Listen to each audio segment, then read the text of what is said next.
So hello friends, आज हम लोग बात करने वाले लेक्चर नंबर 5 में एसिड बेस एंड साल्ट्स की, जो कि हम लोग बात कर रहे थे chemical reaction of acid and bases. तो हम लोग आज बात करने वाले हैं chemical reaction of acid and base का 5वां लेक्चर, जो कि हम लोग बात करने वाले हैं इसमें कि कैसे अभिक्रिया करेंगी और अन्य पदार्थों से अम्ल और क्षार, जो कि हम लोग पिछले लेक्चर में पढ़े थे कि अम्ल और क्षार अगर धातु से क्रिया करती हैं तो क्या बनती हैं। फटाक से कमेंट करिए।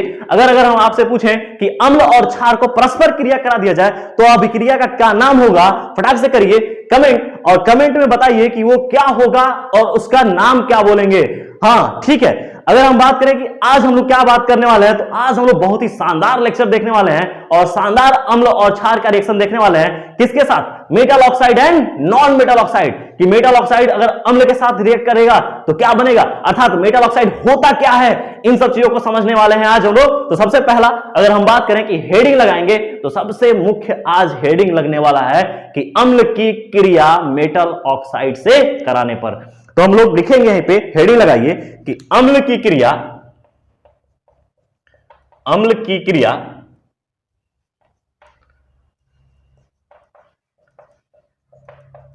Metal oxide.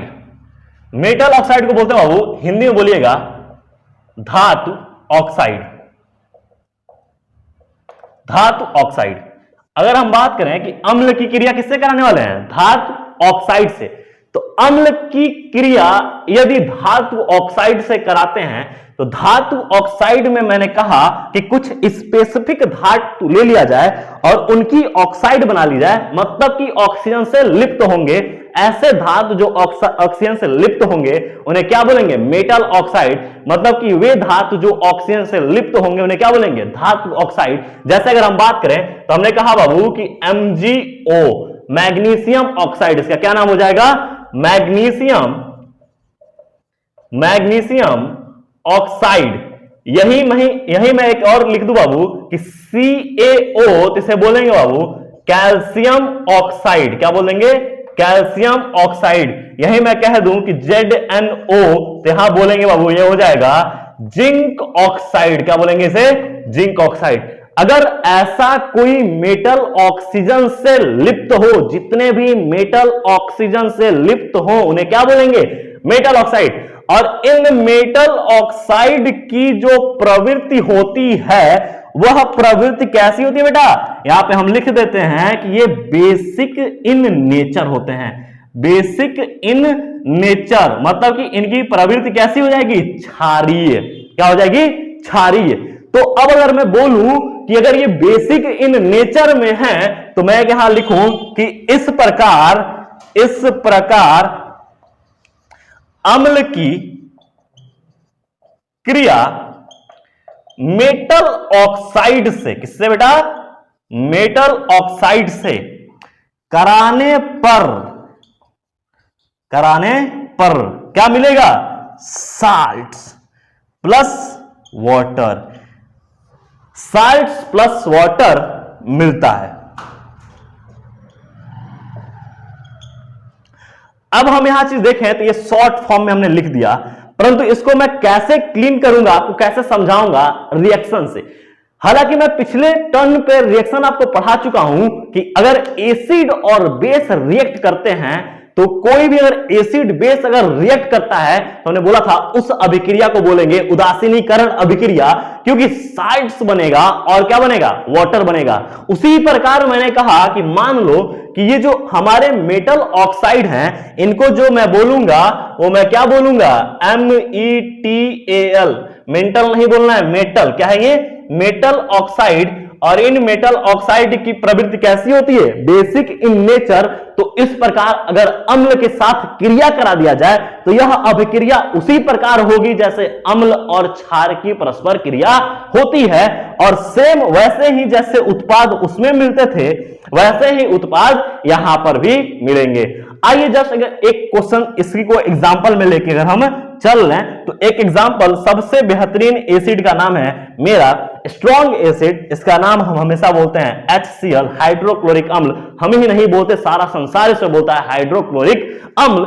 अगर मैं स्ट्रॉन्ग एसिड ले लूं और स्ट्रॉन्ग एसिड को क्रिया करा दूं, देखो बेटा किससे क्रिया कराएंगे, अगर मैं यहां ले लूं मैग्नीशियम ऑक्साइड MgO को ले लूं तो जैसे ही ये क्रिया कराऊंगा मैं, यहां से ये क्रिया होने के बाद बनेगा MgCl2 और साथ में मिल जाएगा H2O।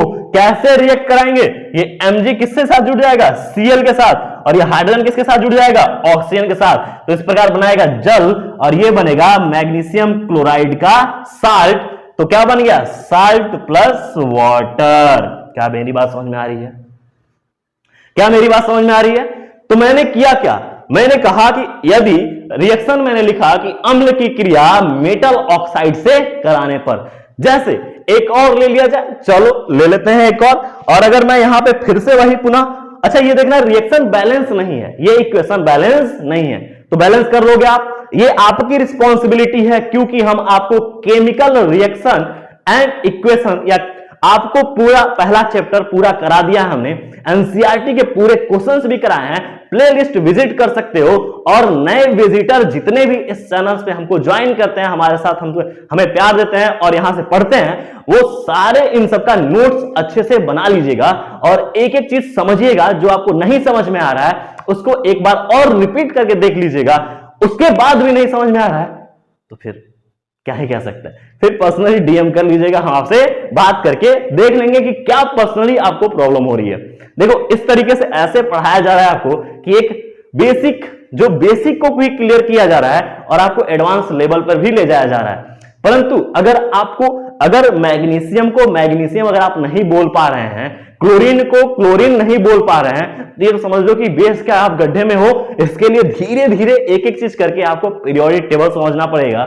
मैग्नीशियम सिंबल किसे होगा, कैसे होगा, ये पीरियोडिक टेबल मैंने पिछले टर्म पे भी आपसे बोला था कि आपके घर में एक आवर्त सारणी होनी चाहिए, या आपके बुक में, या आपके जब भी आप पढ़ो तो उसके टेबल के सामने, ताकि आप आवर्त सारणी में जितने भी तत्व के सिंबल हैं उनको देखो और समझो कि उनको कैसे हम बोलेंगे और क्या है, उनका परमाणु क्रमांक कितना है, परमाणु भार कितना है। तो ये चीज आपको ध्यान होना चाहिए और इसी ध्यान के अनुसार ये चीजें होती हैं। अगर मैं कहूं कि मैग्नीशियम का वर्ग नंबर 2 है तो इसमें कोई आपत्ति नहीं है, परंतु उन बच्चों को आपत्ति होगा जो पीरियोडिक टेबल नहीं देखे होंगे, जिन्होंने आवर्त सारणी अभी तक नहीं देखा होगा। इनसे बच्चों कि आप 9th से जैसे 10th में आते हो, बहुत सारे आपके ही यहाँ कि क्या होता है कि आपको आवर्त सारणी से रूबरू नहीं कराया जाता है, परंतु आवर्त सारणी पढ़ना या उसको समझना बहुत जरूरी है कि आवर्त सारणी में 1 से लेकर 30 तक के तत्व, परमाणु क्रमांक, परमाणु भार, सिंबल और उसका फुल नेम, इतना तो आपको संपर्क में आपके होना चाहिए, आपके दिमाग में होना चाहिए, तभी ये चीजें मजेदार लगेंगी। तो ये जिसका नींव टूटा है, ऐसा का नींव टूटा है, क्योंकि ये आगाज बैच है, तो आगाज के साथ साथ नींव को जोड़ते हुए आगाज किया जा रहा है। तो हम हर एक चीज पे, एस्पेक्ट पे बात करेंगे। अगर आप बोलोगे कि सर हमें पीरियोडिक टेबल नहीं याद हो पा रहा है, तो हम पूरी पीरियोडिक टेबल का एक लिस्ट, एक वीडियो, पूरी पीरियोडिक टेबल को, आवर्त सारणी को याद करने का ट्रिक बता देंगे, कैसे आप याद करेंगे। तो ये आपकी नैतिक जिम्मेदारी होती है कि आप हमें बोलो कि सर हमें नहीं हो पा रहा है, हमसे ये चीज नहीं हो पा रही है, ताकि हम आपके लिए निछावर और हो सकें और बेहतर से कंटेंट आपको लाके दे सकें, कि ताकि मेरा हर एक बच्चा जो है कि एक टॉप लेवल का हो। हालांकि हमारा बच्चा लो लेवल पे है, लेकिन हमको उसको टॉप लेवल पे लाना है। ये ग्राफ ऐसे रखनी है, तो ये ग्राफ ऐसे रखने के लिए आपको भी अपना सहयोग देना पड़ेगा। तो आइए यहां पे देखिए, यहां पे हम लोग बात कर रहे हैं कि ये जो HCl है, यह HCl को बोलेंगे स्ट्रॉन्ग एसिड हाइड्रोक्लोरिक अम्ल, और ये हो गया मैग्नीशियम ऑक्साइड। इस मैग्नीशियम ऑक्साइड को बोलेंगे मेटल, क्योंकि मैग्नीशियम क्या है, मेटल, और ऑक्सीजन से लिप्त है तो क्या बोलेंगे, मेटल ऑक्साइड। और जैसे ही ये रिएक्ट हुआ क्या बना, साल्ट प्लस वाटर। इसी प्रकार मैं चलो कैल्शियम को ले लेता हूं और कैल्शियम को भी रिएक्ट कराता हूं किसके साथ बेटा, HCl के साथ। देखते हैं कि HCl भैया इससे रिएक्ट करते हैं कि नहीं, और मैंने ले लिया कैल्शियम ऑक्साइड। जैसे ही मैंने इसको लिया, यहां पे देखो, जैसे ही मैंने यहां पे लिया कैल्शियम को, ये कैल्शियम क्लोरीन से कहता है चलता है क्या, तो क्लोरीन कहेगा चल, निकल चलते हैं, CaCl2 कैल्शियम डाइक्लोराइड, या बोलेंगे कैल्शियम क्लोराइड CaCl2। ये एक प्रकार का साल्ट है, और साल्ट के साथ साथ हाइड्रोजन जो बाहर निकलेगा ऑक्सीजन को लेके, तो बनाएगा H2O जो कि वाटर है। मैंने लिखवाया भी कि इस प्रकार अम्ल की क्रिया मेटल ऑक्साइड से अगर होती है या आप कराते हो, तो आपको उत्पाद के रूप में बाबू ध्यान रखिएगा कि क्या मिलेगा, साल्ट और जल, मतलब कि लवण और पानी। क्या मेरी बात समझ में आनी?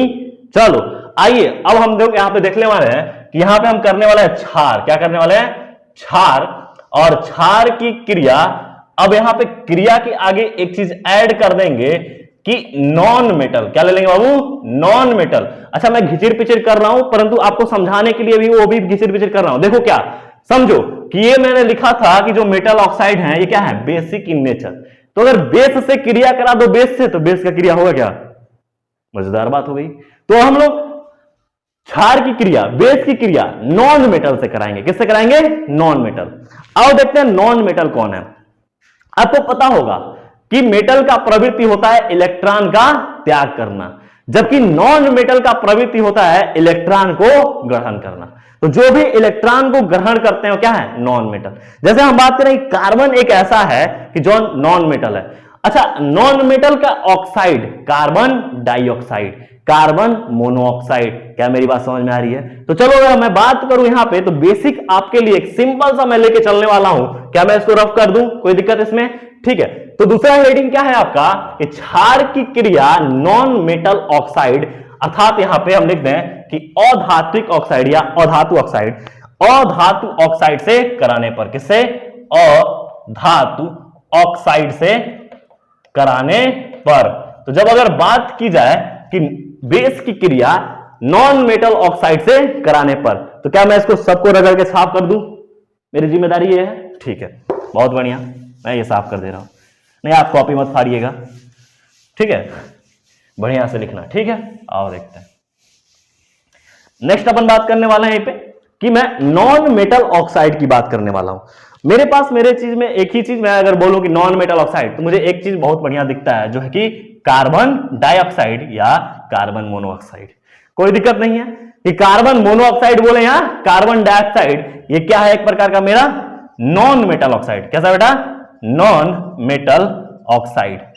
अच्छा, ये नॉन मेटल ऑक्साइड अगर बेस से क्रिया करेगा, तो जब नॉन मेटल ऑक्साइड बेस से क्रिया करता है, तो ये भी उत्पाद के रूप में साल्ट प्लस वाटर देता है। यहां पे लिख रहे हैं, देखना, यदि या लिखा जाए कि अगर, या लिखो जब, जब सबसे बढ़िया है, जब तब, जब क्षार नॉन मेटल ऑक्साइड से क्रिया करता है, तो साल्ट प्लस वाटर उत्पाद के रूप में बनाता है। क्या मेरी बात समझ में आ रही है? समझ में आ रही है कि नहीं आ रही है? खैर, नहीं आ रही है तो समझा रहे हैं, ये मेरा कर्तव्य है। देखो इधर ध्यान से फोकस हो गए कि अगर मैं कहूं कि क्षार जब नॉन मेटल ऑक्साइड से क्रिया करेगा, तो उत्पाद में क्या बनाएगा? Salt plus water. तो क्या मैं इसको लिखने की कोशिश करूं, अगर इसको एग्जाम्पल में ले लूं और इस एग्जाम्पल में लेके मैं इस समीकरण को लिखने की कोशिश करूं, तो मेरे पास प्रबल क्षार है जिसका नाम है बाबू सोडियम हाइड्रोक्साइड NaOH। कोई दिक्कत यहां पे? NaOH। अगर मैं यहां से कहूं कि सोडियम हाइड्रोक्साइड को मैंने CO2 के साथ रिएक्ट करा दिया, अब यहां से क्या मिलेगा? ये मिलेगा हमें Na2CO3 और साथ में मिल जाएगा वाटर।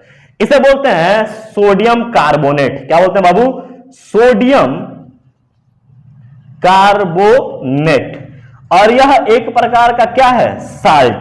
परंतु यह रिएक्शन संतुलित नहीं है, तो क्या मैं इधर 2 कर दूं, तो सोडियम 2, ऑक्सीजन कितना हो गया? 2 दूनी 4, ऑक्सीजन देखो 3 और 1 4, ऑक्सीजन कंप्लीट है। सोडियम 2 सोडियम कंप्लीट है, कार्बन 1 कंप्लीट है।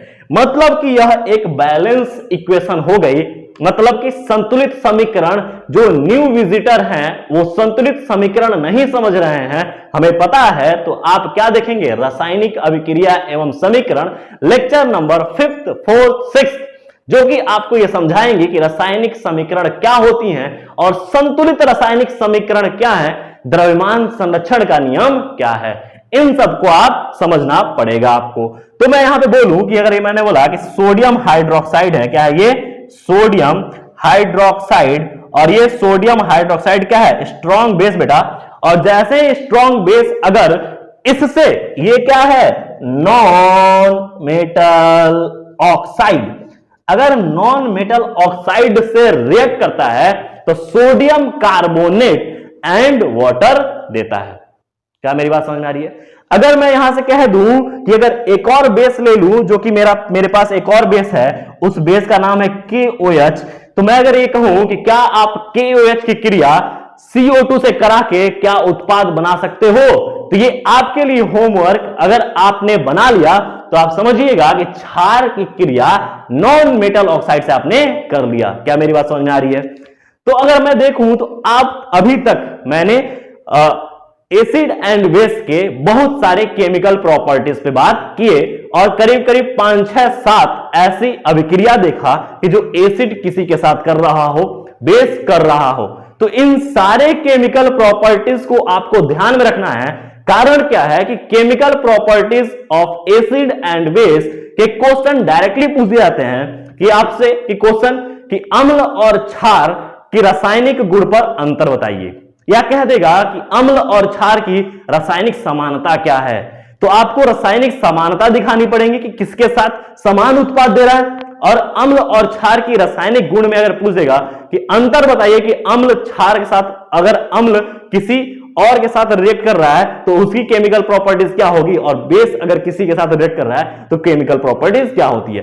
ऐसे करके बोर्ड में आपको कह देता है किसी 2 रिएक्शन को लिखिए, तो आपको ये सारे रिएक्शन याद होने चाहिए क्योंकि ये बोर्ड में डायरेक्टली पूछे जाते हैं। हम लोग का इतना एक्सपीरियंस है बेटा कि हमेशा हम लोग देखे हुए हैं कि इन क्वेश्चन को एग्जैक्टली ऐसे पिरो दी जाती है। तो ध्यान रखिएगा, आपको अच्छे से पढ़ना है, एक एक रिएक्शन को याद रखना है।